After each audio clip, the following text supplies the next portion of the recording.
Good morning. Welcome to Viking Preparedness. Welcome to Tactical Tuesday. Tips and techniques. This is my work for today.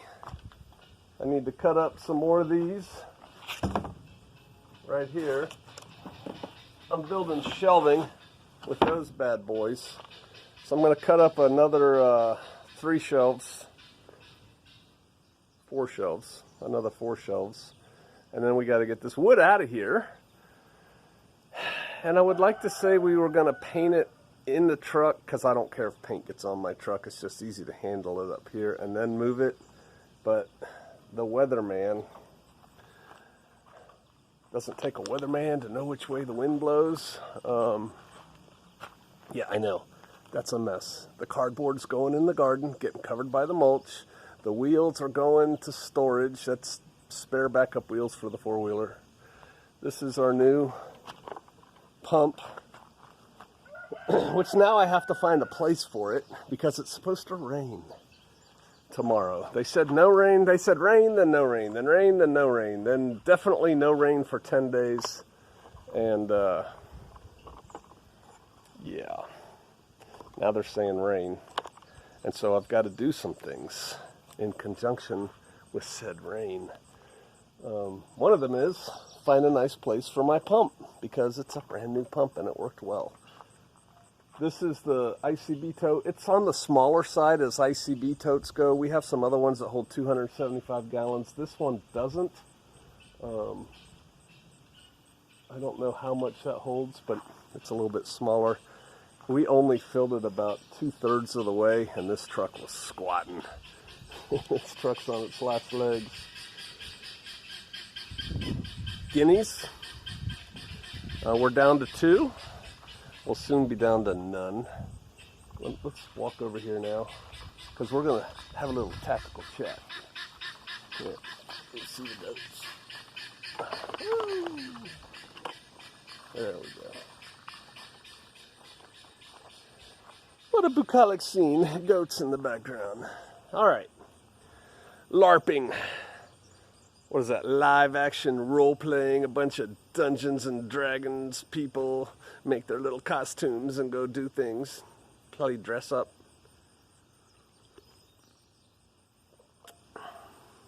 My girls had a dressy up bin.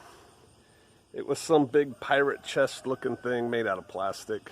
I think it was a Barbie chest or something, and it was just full of costumey type clothing. And they would dress up and pretend they were princesses or punk rockers or whatever. And I have often made fun of the guys. It's almost always guys. Women's version of what I'm going to talk about is when they stand in a mirror and take a picture of themselves with their lips like, what are you, and their boobs pushed together. It's like, what are you doing?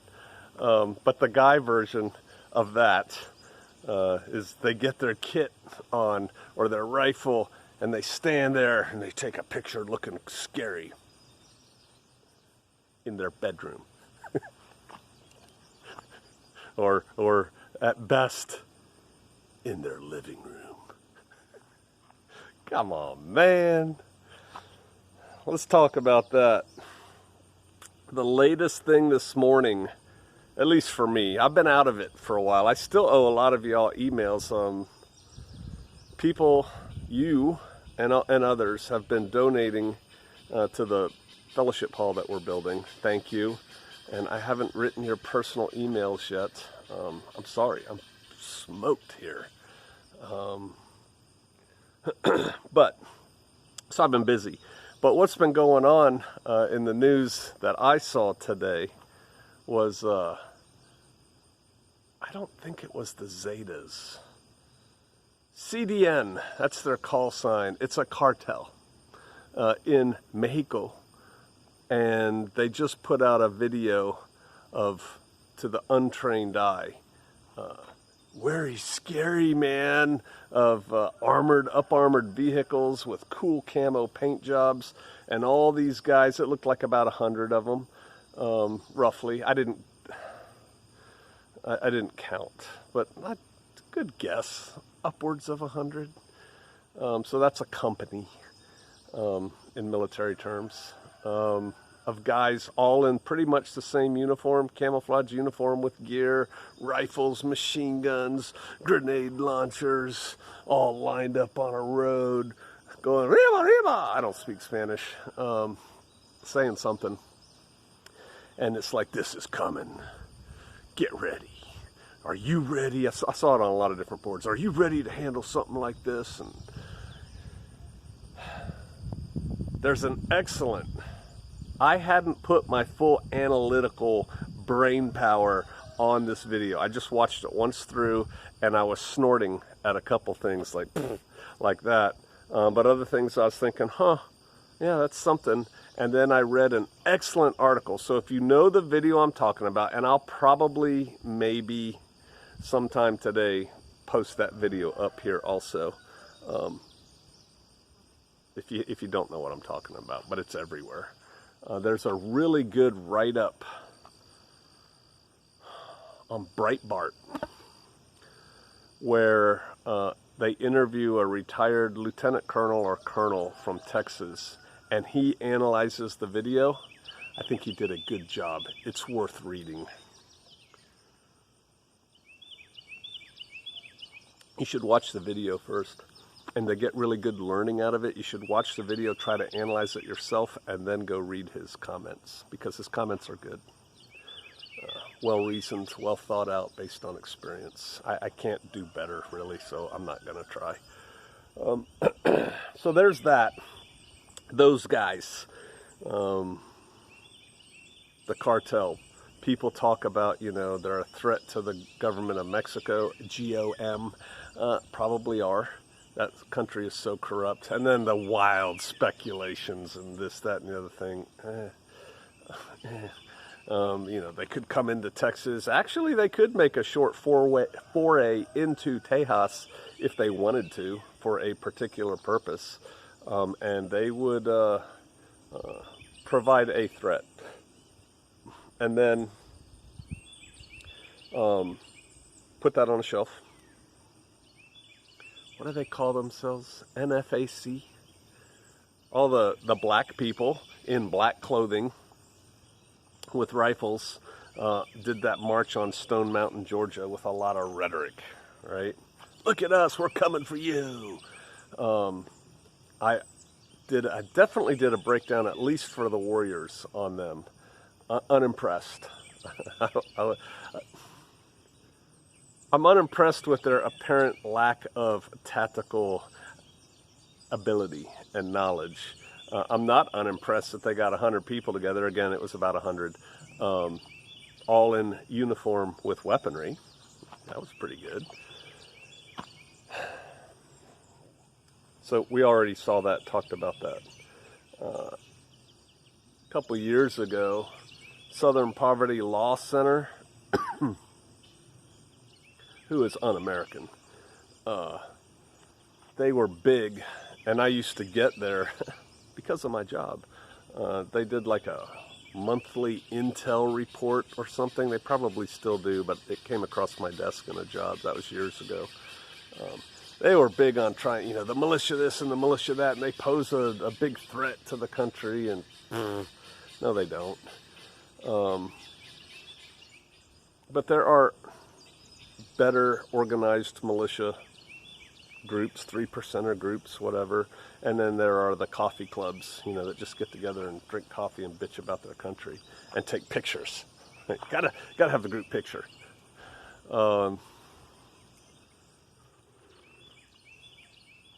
Then you see groups like we're in Coeur d'Alene, CDA, that didn't look terribly organized. They definitely were not in uniform, but they looked organized enough, and they looked capable. And they weren't doing so much the, look at me, we have a special guys club, no girls allowed, keep out, let's take cool pictures and post them all over social media. It looks like the people in CDA were more about getting the job done instead of posing. LARPing. And what comes of, I think that was probably several groups of people. Like, you know, me and 3 of my friends decide we're going to go down, and Bob and 4 of his friends, and and we're all kind of the same general mindset, but we don't have club rules, and we don't get together, and, you know, it's just like, hey, how you doing? I recognize you because you have a beard and an AR. You are friendly. I got the Starfish and the Spider. New people, if you have not read that book, go get it and read it, and then read it again and take notes. Starfish and the Spider. You should read this book. More like that. More starfishy. So you, good Viking, it has happened. There is a world without rule of law. Law and order has broken down. Vikings in Seattle and Portland are like, yeah, tell me about it. It's been that way for a month. The Popo is not coming to help you. They're not. And any military police forces that are out there, you know, by the way things are going in this scenario, you probably don't want them coming anyway, all right? Because they're probably coming hot without a sense of humor. So there's a vacuum in leadership. What do we say about nature abhorring? Nature abhors a vacuum. Somebody's going to step into these vacuums of leadership and vacuums of power and take it over. I was watching Sam Colper's latest, and he had a good point about weakened states and unstable states, failed states, strong states. And one distinction he made to differentiate between them is who has monopoly on force, violence. Who has the monopoly on violence? You see, a stable government, whether that's a Republican, you know, or a constitutional republic, or it's a fascist dictatorship, or it's a communist, you know, whatever, they can all be stable governments, right? A stable government has the monopoly on violence. Only they may lawfully use violence. If anybody else uses violence, they get in trouble, generally speaking. Of course, there are exceptions for self-defense in some of them, and some of them there's not. But basically, the monopoly on violence. This is who can apply violence. If there's a vacuum, if there is no police, there is no government, there are no courts exercising jurisdiction over a certain area, people are going to step into that and start doing what they want to do. Some of those people will do good things. Some of those people will do bad things. And here's where we get to the LARPers.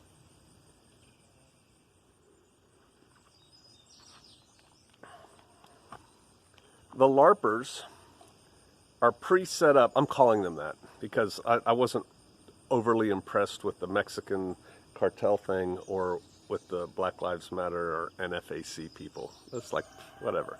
Like I said, cool that you got them all in uniform. Cool that you armed them all and got them all in one place. Okay, beyond that, not real scary. But to the average person with no military experience, training, or knowledge, that could be really horrifying and affect compliance. 100 of those guys come walking down the suburban street and say, everybody stand in your door now, we're taking a roster of who lives here. A lot of people would comply with that. They would also get more people to join them. And so what they start getting is bigger. And we had a saying in the military, some of y'all probably use it who weren't in the military, quantity has a quality all its own. If I have 100 guys who don't really know how to shoot or maneuver or communicate, but by God, they're all armed, I can put a hurt on a specific locale target with those 100 guys and affect my will. Now, I could also affect my will with 10 guys who are well-trained on the same size target. Here's the thing. I do believe groups like that, the LARPers, will rise to prominence and become warlords, warlord systems. Another thing, they're not static. I can go at them now at their lack of discipline and their apparent lack of tactical knowledge and things like that. But that doesn't mean they're not learning every day also. And you know what they have? People. They have people. And if you have lots of people and you can train them, and it doesn't take that long to train soldiers to get them effective to go do the things. No, they're not going to go up against the 82nd Airborne or the 10th Mountain Division. They're not going to go up, unless they got a lot of numbers, against a good municipal SWAT team either. But they're not going to try and go up against them. They're going to go up against the vacuum. And you could have a problem. You could have a problem, Viking, if you're out there on your own, doing your own little thing. You and Ma, you and Pa. And here comes 100 people under some type of leadership, and their lack of discipline is actually your problem, not your help. A real military unit probably won't come. Read your history, PJ. Yeah, they probably will. It could work against you, their lack of discipline. Maybe not. You need people. You need people. You need a plan. You need to start rehearsing actions. I talked maybe the last time about roadblocks. It's a good start. Stop them out there and then deal with them if they still try to keep coming. They might not. They might go for an easier target. Which, doom on them, but, good for you, right? You need to start thinking about this. Those LARPers, as I've called them in this video, have a huge head start on you, most of you, because they've got all the people in one place and they nominally have them equipped. What are you doing? I have been trying oh so hard to get you guys to go to Viking group meetings, and at those group meetings meet people and form your own crews. And your crews can be from people at the Viking meetup and people you know from church. I don't care where your crew comes from. I want you to have a crew. Once you get your crew, we can get you plugged in with other crews, but we're not plugging individuals into anything because we don't know who you are. You're going to need people because people are already forming up. The armies are forming. The warlord gangs are forming. And they are looking at the writing on the wall and seeing what's coming, and they are anticipating chaos and wondering what they're going to do, not wondering, planning what they're going to do when chaos descends. And they plan on implementing some control over areas that are in chaos. Do you want to be controlled by those people? I have a video that's very popular on YouTube, meaning it's gotten a bazillion hits over the years, and it's on martial law. 3 ways to deal with martial law or something like that. If you search on my YouTube channel under martial law, you can find it. And basically, I broke it down. You have 3 choices when martial law comes to your area. Military lockdown. Wear your mask or be detained in the cage. Whatever. Stop protesting or we will snatch you off the street. Put a hood over your head and take you to Gitmo. Whatever. You have 3 things. You have 3 response options. Deal with it. Accept it. Hey guys, what's up? Fight them. Or run away. Run away, run away. It's your 3 choices. You have the same 3 choices when chaos descends upon your area and one of these groups moves in and says, we are now in control. You can say, okay, cool, Somebody's got to be. You can fight them, or you can run away. There's a lot of armchair commandos out there. Oh, one deer rifle shot. Take out them from 300 yards away, and they'd all run like scared little girls. Or they'd send 15 guys on a flanking maneuver while the rest of them lay here and shoot undisciplined fire at you, and 15 guys come around and wipe you out from the side. Ooh, weren't expecting that, were you? Dope.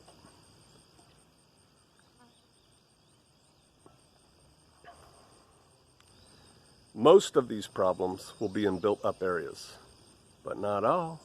There's a reason I don't recommend people live in the desert Southwest, because Reconquista. It's gonna be a thing when law and order breaks down. And if you look like this, or black, or Asian, not so good for you, because the time of the tribes is coming. It is what it is. It doesn't matter that, you know, we're all rainbow colored. No, people are gonna, in large numbers. And as far as Reconquista goes, it's going to be Hispanic. And when they roll in, it's not going to be good for you, gringo. Well, I'll just do this. All right. Let me know how that works out.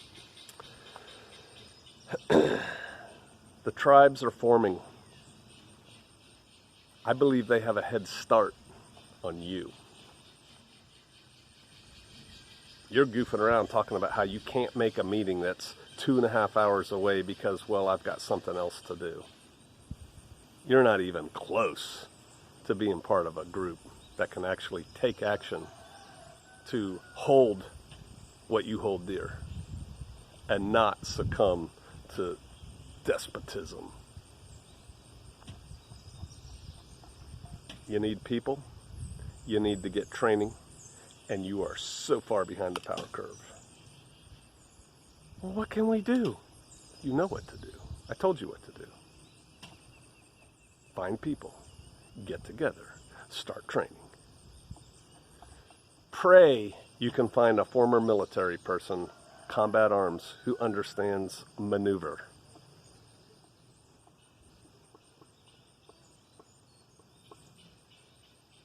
And then go out there and do the dirty things, the hot things.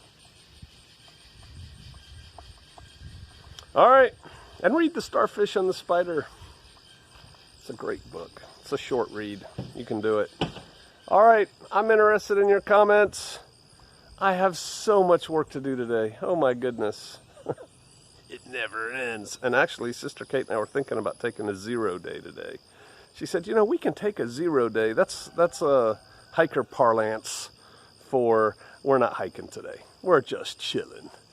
We were actually gonna do that today, but now because the rain's coming and we have to catch the rain, and I want to plant grass seed on the new construction, so we have to go get the grass seed because I didn't want to buy it in advance, have it sit around here and have mice chew into it and eat it.